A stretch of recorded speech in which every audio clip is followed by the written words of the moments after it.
Bien le bonjour, bienvenue sur la chaîne de Margot Liseuse.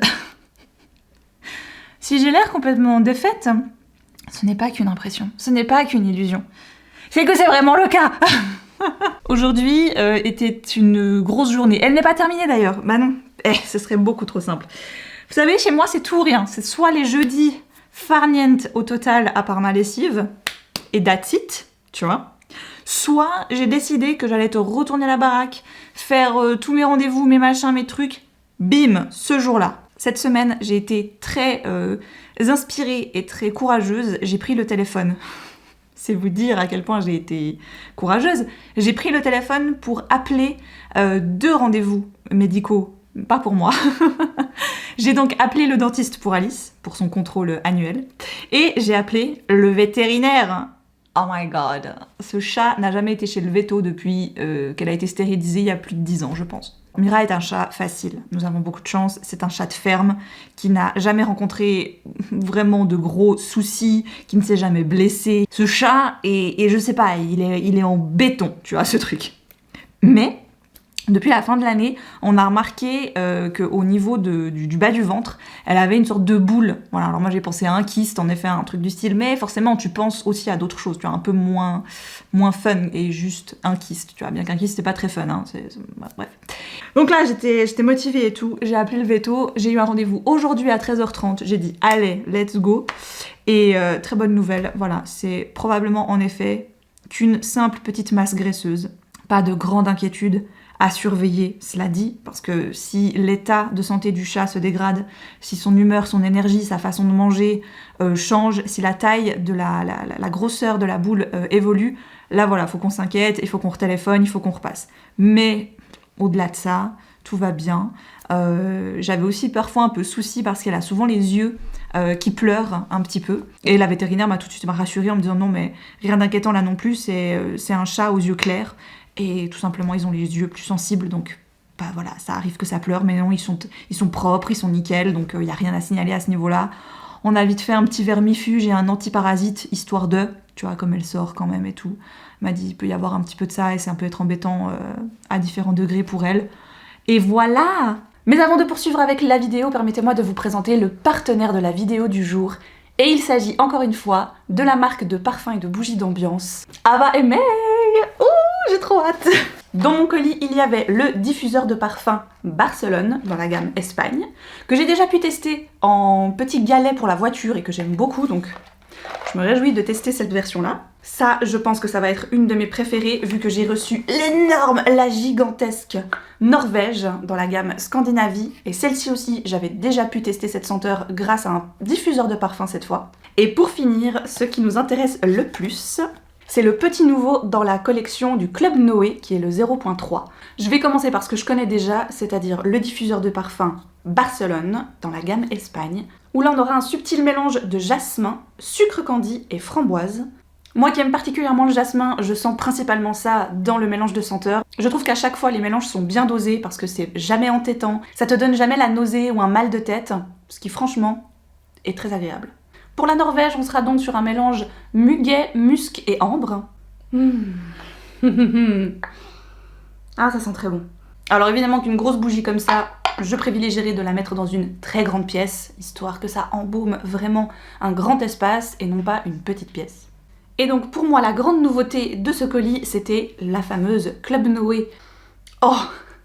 Alors là, on est clairement sur une odeur de réconfort, vu qu'on va y retrouver la vanille, le caramel et le bois de santal. Ça, c'est très gourmand, c'est très sucré, c'est très enrobant, mais encore une fois, c'est jamais entêtant.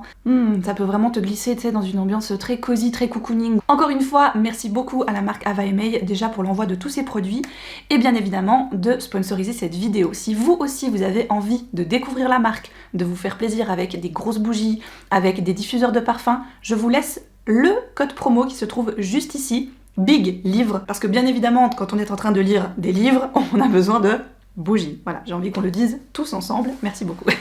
Grâce à ce code promo, vous avez 3 étapes de pourcentage, soit 40% sur votre commande des 59 € d'achat, ou alors 50% des 79 € d'achat, et enfin, le plus gros du plus gros, 60% des 119 € d'achat.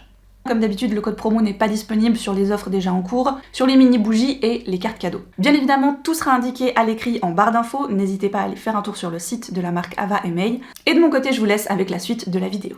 Mais il n'y avait pas que ça aujourd'hui, sinon je ne serais pas là en train de vous dire « Oh my god, je n'en peux plus ».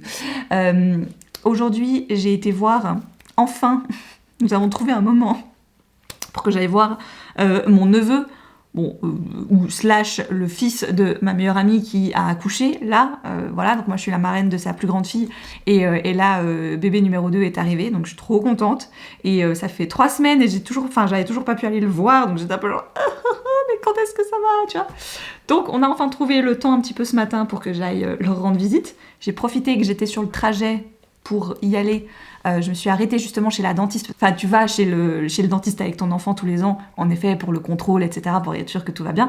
Mais parce que nous, on a l'école qui est derrière et qui te demande que tu dois faire signer une feuille par ton dentiste, comme quoi ton enfant est bien suivi, à quand remonte le dernier contrôle et tout. Donc l'école surveille quand même un petit peu ce genre de choses, ce que je trouve très bien. Ou alors, tu vois, ils vont chez la dentiste scolaire, quoi. En gros, je devais faire signer cette fameuse feuille, et comme le rendez-vous a lieu après la date où on doit rendre la feuille, je me suis dit comme ça, c'est fait. Et c'était un bordel monstrueux juste pour arriver chez cette dentiste. J'ai cru que je n'y arriverais absolument jamais. J'y suis arrivée, donc voilà, tout bien. J'ai réussi aussi à envoyer un devis pour une future collaboration. J'ai réussi... Enfin bref, j'ai cartonné, voilà. Donc là, il est 14h. J'ai encore juste un truc un peu à faire. Et après, je crois que je vais me poser un moment et lire... Parce que j'ai terminé Wranglestone, qui s'est lu, mais alors, 24 heures c'était plié, hein, c'est très très vite lu. J'ai pas été très emballée par cette lecture au final, j'ai trouvé que l'histoire était cool, était sympa. Donc pour rappel, on est sur une apocalypse zombie. Le seul moyen un peu de bien vivre et de s'en protéger, c'est que les humains se sont réunis sur des petites archipels, des petits îlots au milieu de lacs, vu que les zombies n'aiment pas l'eau et ne peuvent pas aller dans l'eau. Problème, là où on est, donc à Wranglestone, eh bien en hiver il fait très froid, le lac gèle et donc les zombies peuvent marcher sur le lac pour aller chercher à manger, quoi, en gros, si tu veux. Donc nous on va suivre Peter, je crois, j'ai déjà oublié, et Cooper, qui sont 2 garçons d'une quinzaine d'années qui ont grandi dans cette communauté sur ce lac. Problème, ils sont les 2 amoureux l'un de l'autre sans se l'être jamais dit. Peter est un petit peu un garçon assez trouillard, assez peu débrouillard, et il va commettre une assez grande erreur. Pour punir en gros Peter, il doit être envoyé sur les terres, donc en dehors du lac, pour un peu apprendre à chasser et à tuer le zombie. Ce qui était très embêtant dans cette histoire, c'est que l'idée de base, elle était très chouette, elle était vraiment bien, mais j'ai trouvé que la construction de l'histoire, elle était pas claire du tout. Il y a eu beaucoup de questions sans réponse, il y a eu beaucoup de scènes très très brouillonnes ou quasiment impossibles pour toi, lecteur, de comprendre où tu es, qu'est-ce que tu fais. Pour vous donner un exemple, à un moment donné, il se passe une scène assez importante dans une cabane, etc. Et t'as littéralement Peter qui rentre dans la cabane, qui fait un truc, qui se tourne, et qui tout à coup, au moment où il se tourne, il est en dehors de la cabane. Et tu vois un peu les faux raccords que tu vois dans les films ou les séries, ben là il y en avait dans le livre. Puis c'est dommage parce que je pense que si il y avait eu une construction un tout petit peu plus approfondie et plus détaillée, ben on aurait vraiment eu une super bonne histoire de zombies et d'apocalypse et d'amour mélangés. Tu vois ce que je veux dire?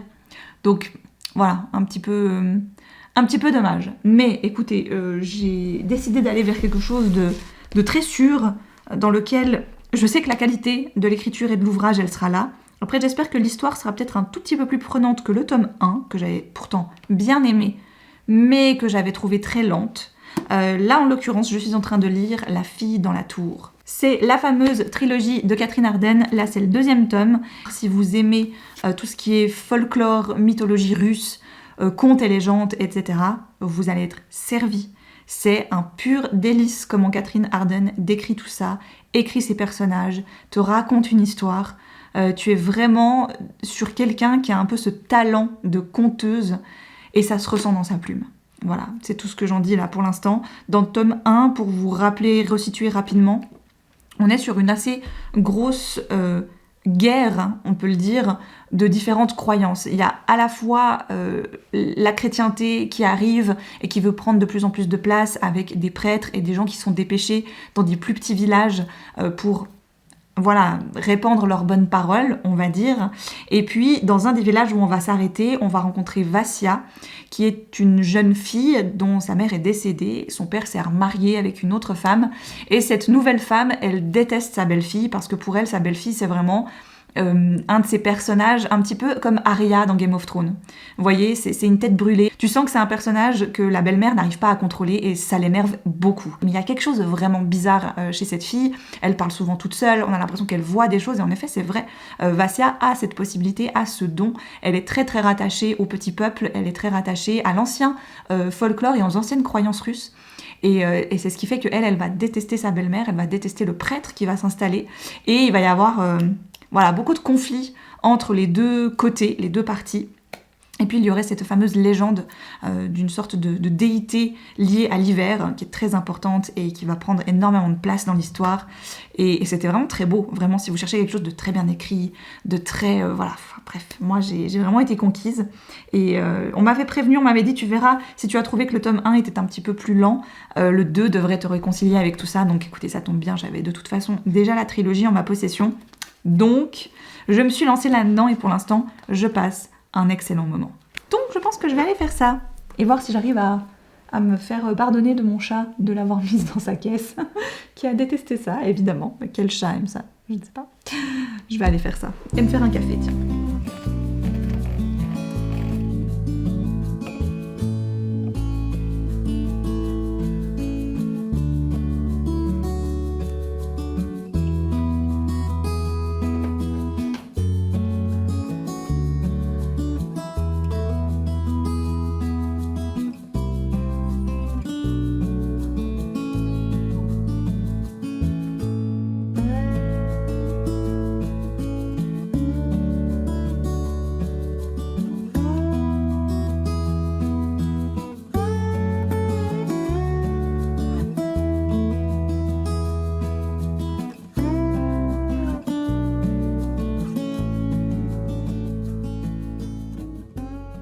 Alors je reprends maintenant parce que j'ai publié donc ma vidéo où je vous fais part de mes questionnements, pas forcément de mes inquiétudes parce que je ne suis pas inquiète pour la chaîne. Comme je vous dis, c'est un truc secondaire pour moi, c'est un truc cool que j'adore faire et donc du moment que ça ne me lasse pas, vous aurez toujours des vidéos, bien évidemment. J'ai fait un petit résumé vite fait de ce que je disais au début de la vidéo précédente, du vlog précédent, en story Instagram pour un peu, juste récolter un peu vos idées, vos envies et je tiens à dire vraiment mais vous êtes vraiment des gens en or. Voilà, pour les gens qui sont là, qui sont fidèles, qui regardent, même si vous êtes silencieux, même si vous ne commentez pas, même si votre seule action c'est de mettre un petit pouce en l'air, franchement, sachez que vous êtes très précieux et que vous faites avancer la chaîne, mine de rien. Ne pensez jamais le contraire, parce que une fois, de temps en temps, je viens un petit peu me poser des questions, vraiment. Sachez que je suis très heureuse de ce que je fais sur YouTube, parce que si je l'étais pas, ça ferait très longtemps que j'aurais arrêté. Quand je viens vous solliciter et que je viens parler de ça, c'est de un, parce que j'aime bien exposer mes doutes avec vous, voilà, que ce soit lié à des situations un peu plus personnelles, comme ça a pu m'arriver, ou à des situations directement liées à ce que je fais sur internet, parce que vous êtes les premiers concernés avec moi. Il y a assez peu d'autres gens dans mon entourage que ça concerne directement, donc autant que je partage ces doutes-là avec vous, et j'adore parce que j'ai eu beaucoup de réponses différentes, j'ai eu beaucoup de réponses similaires aussi, et c'est clair que c'est rassurant pour quelqu'un comme moi qui est là depuis très longtemps, puis qui propose un contenu quand même similaire pendant de nombreuses années, de savoir que ce qu'on continue à faire, c'est toujours apprécié. Mine de rien, des fois, c'est important d'aller sonder un petit peu tout ça. Bref, nous sommes jeudi, il est bientôt 22h30. Ma maman est partie. Nous sommes dans la saison 2 de Game of Thrones. Et franchement, on passe un très bon moment, j'ai l'impression. En tout cas, moi, j'adore revoir la série pour la première fois, depuis que je l'ai vue la première fois, donc c'est la deuxième fois, si on veut bien. Mais... la première fois, c'était, je me souviens, au moment où ça sortait, un épisode par semaine, donc c'est vraiment cool de les revoir plus régulièrement. Et puis j'adore, parce que je vois que ma maman se pose plein de questions, elle me pose, et puis celui-là, je me demande comment il va finir, et puis ça, comment ça va se passer. Et toi, tu sais, et puis tu as peur. Voilà. Donc là, je vais ranger un petit peu ce qui traîne, et puis je vais gentiment aller me coucher. Et voilà. J'ai terminé à vitesse grand V, ceci, c'est-à-dire La fille dans la tour, de Catherine Ardenne, que j'ai commencé et que j'ai un petit peu traîné au départ, là, pour les 130 premières pages, on va dire. Et on a fait une soirée lecture Read With Me en live samedi 10 février, ensemble. J'étais un peu malade, donc on n'a pas fait beaucoup de sessions, on en a fait que 2. Ce qui m'a permis de lire 1 heure en tout et pour tout, soit 60 pages, ce qui était pas mal, et ce qui aura permis de me donner l'élan. Mais qu'est-ce que t'attends en fait ? Continue. C'est ça que tu veux lire en ce moment. C'est bien écrit, c'est rythmé, l'histoire est intrigante, intéressante, elle est de qualité. Oh, mon Dieu. Et alors, Dieu sait que j'en ai besoin en ce moment de qualité parce que je ne sais pas ce que je suis en train de faire, je ne sais pas pourquoi je fais ça. Honnêtement, là, je suis en train de lire en parallèle, en version numérique, The Dark One, qui est donc la suite de The Never King, je vous ai dit, la dark romance un peu moult, spicy, sur réécriture de contes à la Peter Pan. Autant dans le premier tome, je m'amusais bien, je trouvais ça un peu rigolo, l'intrigue des ombres de Peter Pan, elle était fun. Autant là, mais je suis d'un... Je crois que je suis même plus dubitative, je suis même plus à juste lever les yeux au ciel, à me dire « Oh là là, oh c'est un peu quand même, oh... » Hein, voilà. T'en viens à écrire des scènes un peu spicy, un peu olé olé, un petit peu érotique, un peu... Très bien. Moi, au pire, je m'en fous, mais que t'en mettes un petit peu dans tes bouquins, dans tes intrigues, parce que ça va servir un peu à tes personnages, tu vois, ça va donner un petit peu de piquant et tout. Let's go, tu vois, fais-le bien, fais-le de manière qui, je sais pas, provoque quelque chose chez les lecteurs et les lectrices, y a aucun souci avec ça, tu vois. Mais là, je me pose quand même beaucoup de questions, quoi. On parlait de la poterie la dernière fois dans la dernière vidéo, mais je pense que là, le mot, il est faible. Enfin, je veux dire, là, on est sur de la triple poterie. Enfin, je ne sais pas si ça peut exister, s'il y a différents strates de poterie, tu vois, j'en sais rien. Quel est l'intérêt ? Et c'est con, parce que, encore une fois, quand t'es dans l'intrigue, quand t'avances un petit peu, quand tu te dis « Oh, waouh, je veux savoir ce qui va se passer », t'as des personnages qui arrivent, que tu découvres. Dès que t'as un peu ça, tu vois, dès que t'as un petit peu de quelque chose à te mettre sous la dent au niveau de l'avancée de l'intrigue, ah, putain, mais on te prend, mais on te casse tout avec des réflexions. Et j'ai échangé avec certaines personnes d'entre vous dans les commentaires de la dernière vidéo, voilà, où on discutait du fait de savoir est-ce que c'est bien ou pas bien de mettre de la sexualité, de mettre des scènes érotiques dans un livre, de peut-être mettre des trigger warnings, d'interdire à la vente à des plus jeunes. Là, ce que je veux dire, c'est qu'on n'est pas sur le même niveau. Quelqu'un me parlait de La Nuit des Temps de Barjavel, je crois, où il peut y avoir, en effet, 1 ou 2 scènes, peut-être un petit peu, je ne l'ai pas lu, hein, donc voilà, je peux pas juger, mais il peut y avoir des scènes de sexualité, mais pour moi, c'est comme si tu compares le Titanic et la scène dans la voiture du Titanic, ou la scène du dessin dans le Titanic, à un film de poterie.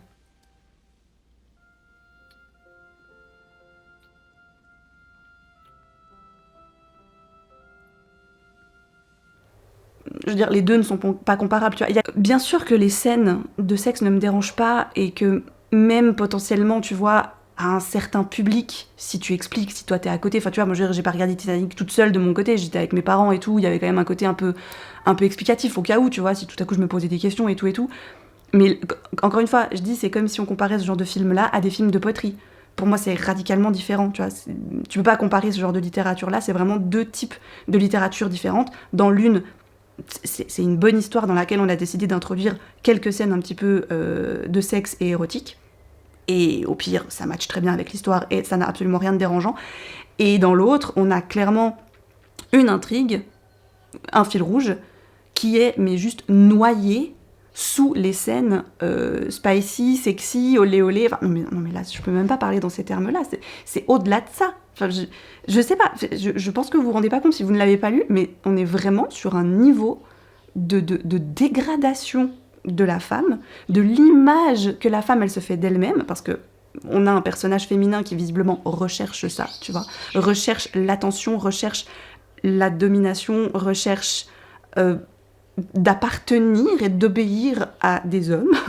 Bon, ok, c'est son délire, visiblement, mais je me dis, tu peux pas mettre ça dans les mains de jeunes filles, par exemple, tu vois, même si le personnage en tant que tel, il a 18 ans et plus, et qui décide par sa propre volonté, en quelque sorte, de prendre ces décisions-là, toi, tu peux pas mettre ça dans les mains de jeunes lecteurs ou de lectrices.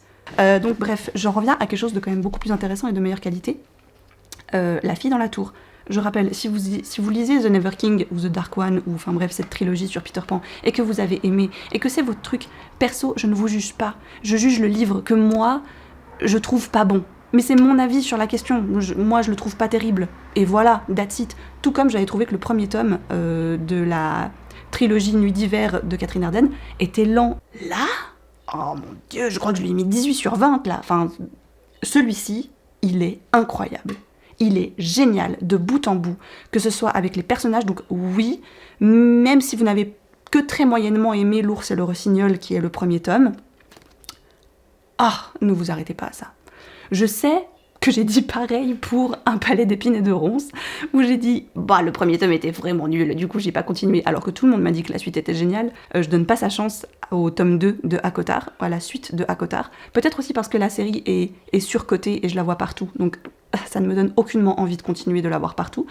Au contraire, la trilogie de Catherine Arden, je ne la vois pas partout, je l'entends de temps en temps chez quelques personnes, etc. Je l'ai déjà vu passer, bien entendu, mais c'est pas le truc dont j'ai l'impression que tous les réseaux sociaux, livres ont été bombardés avec, tu vois. Donc, si vous deviez donner une chance à un tome 2, alors que vous aviez moyennement aimé le tome 1, et que c'était L'ours et le rossignol, donnez-lui sa chance. Parce que tellement ce tome 2 est génial, je suis tellement contente d'avoir déjà acheté toute la trilogie, alors que ça m'arrive jamais d'acheter une série déjà au complet quand j'ai pas lu un seul tome. Voilà, d'habitude je lis au moins le premier pour savoir si je veux acheter la suite. Mais là j'ai bien fait parce que du coup ça m'a motivée à lire le tome 2, que j'aurais peut-être laissé et jamais acheté. Dans les rushs précédents j'ai été interrompue, donc j'ai pas fini ce que j'étais en train de dire. Et là je rentre ce soir un petit peu... c'est la semaine des vacances de carnaval et mon collègue prend toujours cette semaine-là parce qu'ils aiment bien aller au ski, etc. Et moi, c'est pas une semaine qui, franchement, m'intéresse beaucoup pour les vacances, donc en général, je ne la prends pas. Sauf que, dans exactement une semaine et demie, ouais, presque 2 semaines, pas tout à fait, on a le prochain roman de Joël Dicker qui sort. Et nous sommes les diffuseurs de la maison d'édition de Joël Dicker, donc Rosie & Wolf. Et donc... Bon, déjà, de base, Joël Dicker, tu vois, c'est un gros morceau, mais pour la suite, c'est encore plus un gros morceau, vu que le monsieur est genevois, etc., etc. Enfin, bref, voilà, tu sens que... Gros morceau. Et c'est donc beaucoup de petites choses à contrôler en amont pour être sûr que le jour J, les clients, les libraires aient le livre qui leur soit bien parvenu. Et évidemment, un peu toute la machine se met en route à partir d'aujourd'hui. Et mon collègue, il est pas là. Alors que normalement, c'est mon collègue qui regarde, tu vois, c'est lui qui un petit peu ajuste les petits rouages, tu vois, de la machine et tout, pour être sûr que tout fonctionne, tu vois, qu'il jette un œil sur les différentes petites choses. On se rend pas compte des fois de l'importance que ça a, en fait, de surveiller, tu vois, d'être sûr, de relancer au cas où, si tout à coup on se demande si ça a été fait ou pas, etc. Et c'est vrai que ça, en général, c'est un peu sa mission, sa tâche, tu vois. Et quand il est en vacances et que c'est sur des mise en vente un peu... Enfin, voilà, tu vois, c'est pas chaque mois, chaque semaine que tu mets en vente un Joël Dicker, donc c'est pas la même chose. Là, c'est vrai que pour ce genre de gros morceaux-là, j'étais un peu comme ça, de me dire, purée, il est en vacances, ma chef aussi. Tu vois, j'ai eu un peu le coup de... Mais voilà, tout bien. Là, j'ai vu une ligne qui m'a énormément rassurée, qui me dit, ok, genre, il y a quelque chose qui se passe, tu sais, donc... Tout est sous contrôle, tout va bien. Demain, j'ai congé. Je vais profiter, vu que Vincent et Alice sont en vacances, je vais profiter de faire un truc avec eux. Probablement que je jetterai un œil à un moment donné, ce que je ne fais pas spécialement, sinon, parce que c'est mon jour de congé. Mais là, comme il n'y a personne d'autre, en gros, je préfère être sûre, tu vois, voilà. Donc c'est une fois de temps en temps que je jette un œil quand j'ai congé, mais là, c'est exceptionnel. Voilà. Comme je dis, c'est pas à chaque fois que tu mets Joël Dicker en vente, donc il faut quand même assurer un petit peu derrière, quitte à, tu vois, prendre 5 minutes sur ton jour de congé pour être sûr que ce soit bien en route. Voilà, mais au moins ça, je suis rassurée. J'ai avisé le transporteur qu'il fallait penser à prendre assez de camions le jour J pour aller chercher le stock, parce que c'est pas juste quelques bouquins, c'est beaucoup de palettes, tu vois. Donc il faut faire en sorte que les messieurs qui conduisent les camions, c'est assez de camions. Il arrive tout seul sur le quai de chargement avec un camion, ça va pas trop le faire. Donc ça déjà, je me libère d'un poids, parce que là je suis partie à 4h20 du bureau et j'étais là en mode genre... Oh, tu sais, j'en ai un peu marre de ma journée, ça fait longtemps que je suis là, j'ai vraiment envie de pouvoir partir. Et en même temps, je suis pas rassurée, tu sais. C'est pas comme si au pire je me disais, bon, je bosse demain, c'est bon, tu vois. Mais là, il y a un petit peu le... Bref. Au moins ça, je sais que c'est bon. Donc, je me voilà rassurée, je suis contente. Ce qui fait que je peux terminer de vous parler un peu de ça. Je sais plus, je vais t'arrêter, du coup, c'est nul. Bref. Est-ce qu'on peut dire que c'est mon premier coup de cœur de l'année ? Moi, je pense que oui. On peut dire que c'est mon premier coup de cœur de l'année. Du moment que je mets un 18 sur 20, c'est que techniquement, c'est une excellente lecture, vraiment. Une très très bonne lecture. Et j'ai vraiment adoré ce tome 2. Et qui, je peux comprendre, la 4e de couverture dit que ça peut se lire indépendamment des autres volumes de la trilogie. Mais quand même, c'est quand même mieux si tu connais les personnages d'avant. Mine de rien, si tu connais pas les personnages de son frère et sa sœur, parmi ses nombreux frères et sœurs, mais il y en a 2, là, les 2 plus grands, que tu revois quand même beaucoup, qui sont vraiment des personnages principaux de l'histoire ici avec elle, que t'as pas déjà eu vent de ce qui s'est passé dans le premier tome entre différents protagonistes, tu peux facilement te perdre, et vous savez que je suis assez intransigeante avec ça. Pour moi, quand je commence un livre, j'ai besoin de tout de suite me sentir concernée par l'histoire, de sentir que l'auteur ou l'autrice m'explique correctement son univers. Pas qu'elle me prenne pour une débile non plus, certes, mais j'ai quand même besoin, surtout dans un univers comme celui-ci, qui est très médiéval, très fantastique, j'ai quand même besoin un petit peu d'être guidée, voilà. Et si on me dit « Ouais, mais t'inquiète, tu peux déjà le lire comme ça, tout seul, sans avoir lu le premier », je trouve pas que c'est très juste.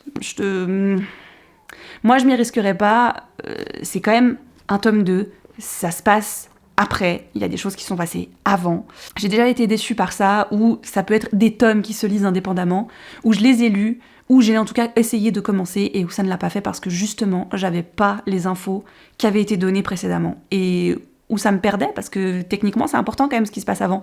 Tu peux pas juste dire « Ah bah si, tu peux le lire comme ça, c'est bon ». Bref. En gros, j'ai terminé ça dimanche, alors que j'étais malade et tout, que j'étais vraiment pas très bien, j'étais pas au meilleur de ma forme dimanche. Mais je tenais absolument à le terminer. Donc c'est fait, je l'ai terminé. Et franchement, j'étais tellement happée dedans. Enfin bref, vous avez compris, c'est mon premier coup de cœur de l'année. Voilà.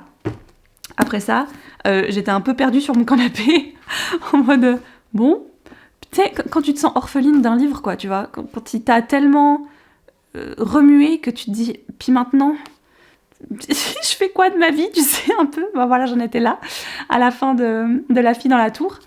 Et Alice me voit désespérée sur le canapé et elle me dit « Tu veux que je choisisse un nouveau livre, maman ?» Donc en général, quand c'est ça, elle sait que j'ai les livres que je vais potentiellement vouloir lire en ce moment qui sont dans le coffre, donc mon repose-pied de mon fauteuil. Et voilà, je lui ai dit « Écoute, tu ouvres le coffre, tu peux choisir celui que tu veux, dedans, c'est que des livres que maman n'a pas lus. Donc vas-y, voilà. » Donc j'étais même pas étonnée qu'elle me choisisse celui-ci parce que je lui ai dit « La couverture, ça va lui parler, je pense. » Elle m'a choisi La fille renard de Maria Grund. Je vois pas trop où ça veut aller pour l'instant, parce qu'on est sur vraiment 2 crimes très différents, qui n'ont pour l'instant aucun lien.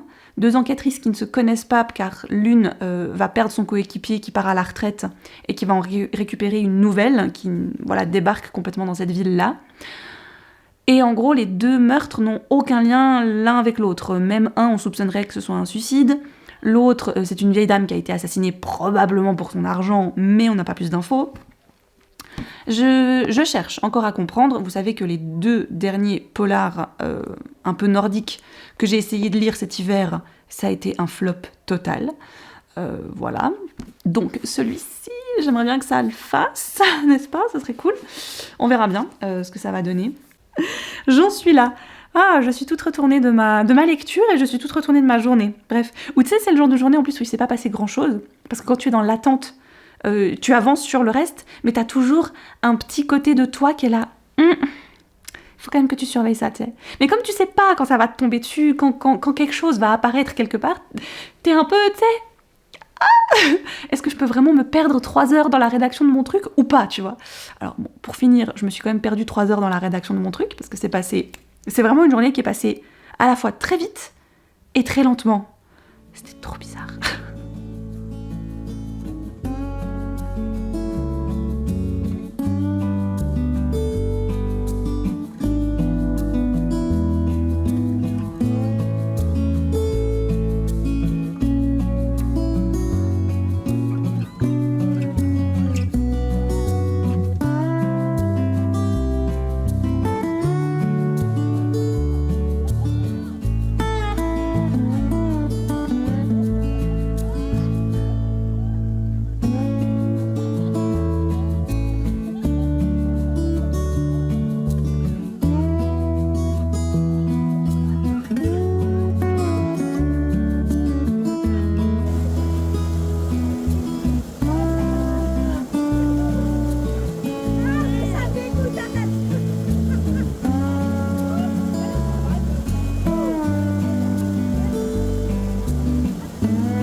qu'est-ce que ça fait du bien. Petite baignade en eau froide. On a été dans un nouveau petit coin avec... Alors c'est beaucoup moins profond. Je pense que si on avait été un peu plus au milieu de la rivière, on aurait eu plus de profond, mais là on avait vraiment une sorte de mini petite crique un peu. Bref, je vais terminer cette vidéo sur un petit book haul, car on arrive gentiment à la fin du mois de février, et ce que je fais avec les livres que j'achète, que je ramène à la maison, que j'ai trouvé en boîte à livres, que j'achète à Emmaüs, enfin bref, tous les livres que je ramène chez moi et qui n'ont pas encore été lus, en général, je les ajoute virtuellement à ma pile à lire, à ma pioche de lecture, une fois tous les 3 mois, c'est-à-dire à la fin de chaque saison de lecture, plus ou moins. Ça fait un bail que je vous le dis, que je suis lectrice saisonnière, je le répète pour... Des fois, s'il y a des gens qui arrivent, tu vois, puis qui découvrent la vidéo, puis qui disent « Pourquoi elle attend 3 mois ? On comprend pas. » Voilà, ceci explique cela. J'avais fait toute une vidéo d'ailleurs à ce sujet il y a peut-être 2 ans de ça, je dirais. Je vous la laisserai en barre d'infos si jamais elle peut vous intéresser. Ça retrace un peu tout le cheminement entre un livre et moi, du moment que j'ai dans l'idée d'acheter un livre, pourquoi, etc. Enfin bref. Donc généralement, j'attends tous les 3 mois pour faire un peu l'état des lieux des nouveaux livres qui s'ajoutent ou non à ma bibliothèque de livres pas encore lus. Ce qui me permet aussi des fois, comme je ramène pas mal de livres d'endroits où je peux les avoir gratuitement, alors j'ai cet avantage-là, je pense que les livres que j'achète vraiment neufs et tout, ils n'auront pas forcément le même traitement, parce que là je serai très rigoureuse dans un achat de livres, évidemment. Des livres que je ramène de mon travail, que je ramène d'Emmaüs ou de boîte à livres, bon, disons que j'aime bien les faire poireauter un peu dans la malle que j'ai une petite malle là dans le bureau, que je laisse justement à disposition, et comme ça ils sont un peu en transit. Tu vois, ce qui me permet un peu, le moment où je vais vraiment les ajouter, de me dire oui ou non. C'est un peu le dernier rempart, c'est le moment de se dire est-ce que c'est vraiment des livres qui m'intéressent ou finalement, bof, pas plus que ça.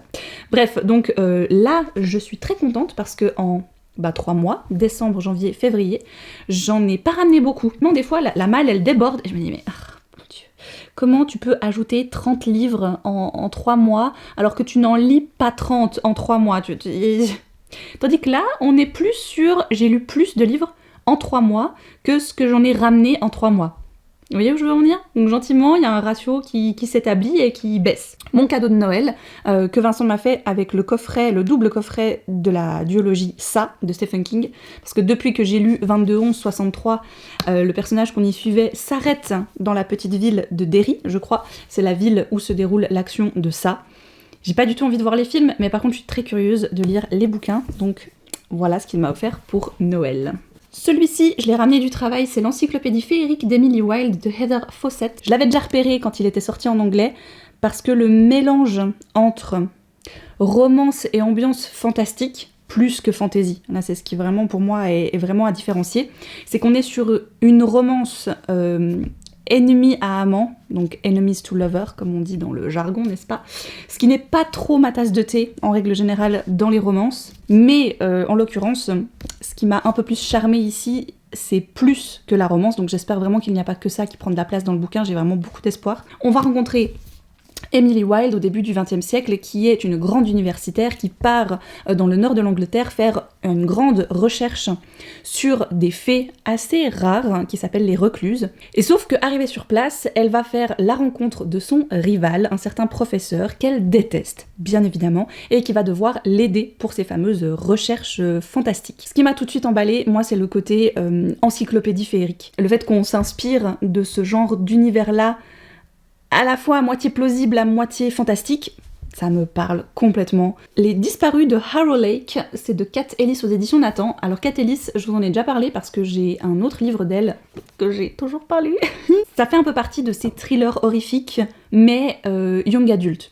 Ouais, j'ai bien envie, j'en ai déjà lu quelques-uns à certaines occasions, et franchement, je trouvais ça plutôt bien foutu. Il y avait notamment Tess Sharp, qui était un petit peu comme ça, qui avait écrit... Il ne faut pas se fier aux apparences ou un truc du style, enfin bref, des thrillers pour ados, il y en a des bons, et j'ai bien envie que elle, ça le fasse. Donc là on va rencontrer Lola qui a grandi sur les plateaux de tournage de films d'horreur, et puis il va y avoir un incident on va dire, sur un des plateaux de tournage. Elle va être envoyée chez sa grand-mère, et elle se rend compte que sa mère, quand elle a disparu quand elle était plus jeune, bizarrement ça serait lié à d'autres disparitions qui ont eu lieu plus ou moins au même endroit. Alors ça par contre c'est complètement pas dans mon genre de prendre ce genre de livre là, mais j'ai tellement aimé ce personnage dans la série On ne pouvait pas passer à côté. J'ai pris Flight of Icarus, qui est dans l'univers Stranger Things. Il y en a eu d'autres de ce type-là de romans. Il y en a eu chez Hachette, là c'est chez Lumen par exemple. Et ce qui m'a tout de suite emballée dans cette histoire-là, c'est qu'on va s'intéresser à notre cher Eddie, évidemment. Donc ça se passe avant les événements de la saison 4. Ce que j'aime bien dans cette idée-là, c'est qu'on va vraiment se concentrer sur Eddie et non pas sur les autres personnages de Stranger Things qu'on ne verra, je pense, quasiment pas. Donc on va rencontrer un Eddie qui a qu'une envie, c'est de quitter Hawkins, qui passe son temps à faire des parties de Donjons et Dragons avec ses potes et qui répète dans son groupe de métal et qui par la même occasion aimerait bien pouvoir, grâce à son groupe, partir de Hawkins. Il va faire la rencontre d'une découvreuse de talent et là il est prêt à tout pour s'envoler quoi. Donc voilà, The Flight of Icarus. Il va probablement voler trop près du soleil et se brûler les ailes. Celui-là, Piranesi, je vous en ai parlé rapidement quand je l'ai acheté, de Susanna Clarke, donc c'est en anglais, je l'ai pris à Emmaüs. Ça me branchait bien, à la fois fantastique et un peu confus. J'ai un peu l'impression qu'on sait pas trop quelle est la frontière entre rêve et réalité, entre les choses vraiment palpables d'une certaine maison dans laquelle vit Piranesi. Et lui-même ne sait pas si ça fait depuis toujours qu'il vit là ou s'il a eu une autre vie avant.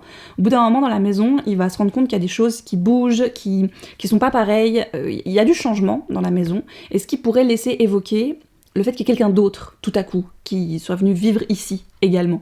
Mais ils se croisent pas, donc je suis curieuse, voilà. Alors celui-là, c'est tout ce que j'aime. Franchement, j'ai vraiment envie que ça le fasse avec celui-ci. C'est Neige sur Ballyglass House de John Banville. Je vois ça un peu comme un whodunit, c'est-à-dire un seul lieu un peu particulier d'eau, si vous voyez ce que je veux dire. Il s'est passé un truc dans une maison, il y a un inspecteur qui va être dépêché dans cette fameuse maison, dans ce grand manoir, avec cette famille un peu obscure et tout, pour mener l'enquête.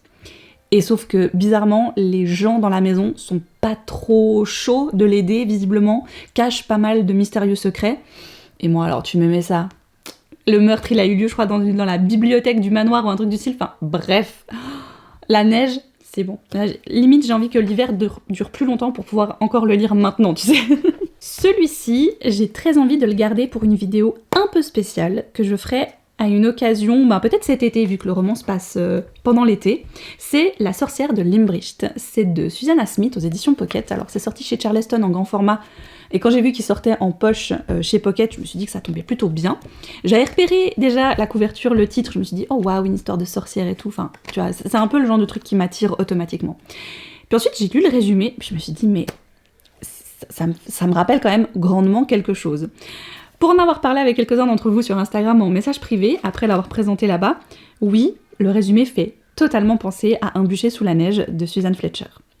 Et quand j'ai réalisé ça, je me suis dit, tu sais quoi, je vais quand même le prendre, je vais le lire, et comme ça me permettra de faire une sorte de vidéo à la fois vlog lecture et vlog comparatif entre les deux œuvres. Si vous n'avez jamais lu Un bûcher sous la neige ou que vous ne connaissez pas ce titre, sachez que c'est un livre que j'ai lu il y a quelques années et qui, voilà, depuis est vraiment monté genre dans le panthéon de mes lectures préférées, je pense. Et celui-ci, il a un petit peu le même résumé. Celui-ci, ce sera pour ma pioche de Noël de cette année, donc Le bonheur dépend parfois d'un flocon de Colin Wright. C'est l'une d'entre vous qui me l'a conseillé en commentaire, je crois, et qui m'a dit, franchement, si tu aimes les petites romances de Noël, mais pas non plus... voilà, qui tire en longueur et qu'au bout d'un moment on n'en peut plus et tout ça, celui-ci est très cool. Donc j'ai dit d'accord, pourquoi pas. Je n'ai même pas lu le résumé pour vous dire, parce que j'ai décidé de faire confiance, voilà tout simplement. Et enfin, je termine par 2 Hercule Poirot que j'ai chopés à Emmaüs, et ceux-là, je vous les ai présentés, je crois, c'était en début d'année, il me semble, ou en fin d'année dernière. J'ai pris Les Pendules et puis La Maison du Péril. Voilà, je ne sais pas. Je ne sais même pas de quoi ça parle, parce que, vous savez, c'est ces livres, ces éditions où le résumé, en fait, c'est un extrait du bouquin. Donc t'as juste une mini-scène, un mini-paragraphe, tu n'en sais pas plus. Voilà, donc je verrai bien. Écoutez, je crois que cette vidéo va gentiment se terminer ici. J'espère qu'elle vous a plu, et moi je vous dis à très vite pour de prochaines lectures et de prochaines aventures. Bye!